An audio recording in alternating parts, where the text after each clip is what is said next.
Jika terinfeksi dengan nilai-nilai keburukan, maka di sini kasusnya adalah kembalikan ke Quran surah ke-4 An-Nisa ayat 17 sampai dengan ayat ke-18. Itu yang dikenal dengan taubat namanya. Ya, innamat taubatu 'alallahi lilladzina ya'maluna su'a bijahalatin tsumma yatubuna min qarib. Ya, sungguh taubat itu berlaku kata Allah bagi orang-orang yang terinfeksi dengan penyakit buruk. Su itu, nih, lihat ayatnya. Innamat taubatu 'alallahi lilladzina ya'maluna su'an. Taubat itu dilakukan orang yang terinfeksi dengan keburukan. Su itu pekerjaan nafsu. Nafsu dari mana taunya? Quran surah 12 ayat 53. Inna nafsa la'ammaratun bisu. Su sumbernya nafsu. Kalau ada orang kemudian digerakkan nafsu berbuat buruk kemudian sampai terinfeksi dirinya, maka caranya dengan taubat. Apa itu taubat? Taubat itu artinya kembali kepada nilai-nilai kebaikan dengan cara meninggalkan perilaku buruk yang dikerjakan. Misal, fujur tadi bisa terrespon dengan perilaku maksiat. Maksiat lewat mata, nonton tayangan-tayangan yang tidak baik.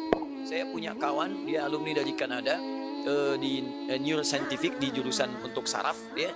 Itu kita diskusi. Ternyata selain narkoba, sekarang ini yang paling bahaya itu pornografi. Pornografi itu begitu seseorang kemudian menggunakan fungsi pandangannya untuk melihat tayangan seperti itu langsung merusak ke fungsi otaknya. Dia masuk tuh.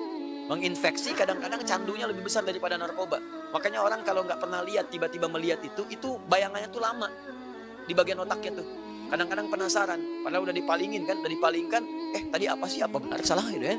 Nah itu bisa demikian tuh, itu yang paling dahsyat. Nah kalau kemudian Anda ingin menghilangkan itu dan perilakunya diburuk nantinya ke pola hidup, ke tubuh, ke macam-macam, Anda paham sendirilah gitu kan. Nah maka apa yang kemudian mesti dilakukan? Tinggalkan itu, tinggalkan, jauhi, taubat. Akui salah, sesali itu, kemudian tinggalkan, dan cara meninggalkannya ganti dengan yang lebih baik. Pandang yang baik-baik, latihannya begitu. Lihat yang baik-baik ya. Awas, kalau orang terbiasa melihat yang halal, maka yang haram akan alergi. Sama dengan pasangan kehidupan di keluarga. Kalau sering melihat yang halal, pada yang haram itu nggak akan ada ketertarikan berlebihan, nggak ada. Ya, tapi kalau sering melihat yang haram, istri orang itu kan bukan mahram antum. Kalau ngelihat istri orang keseringan, ngelihat istri sendiri jadi nggak enak. Ibu juga sama gitu. Kalau ngelihat suami orang itu keseringan, lihat suami sendiri itu udah hambar. Makanya kalau orang-orang ngelihat yang halal itu yang bagus-bagus, maka yang haram itu akan sulit kita. Sama bicara juga begitu. Kotor kata-kata, tinggalkan yang kotor, balik kepada yang baik. Begitu baik kebiasaan, maka kotor akan dihilangkan. Nah,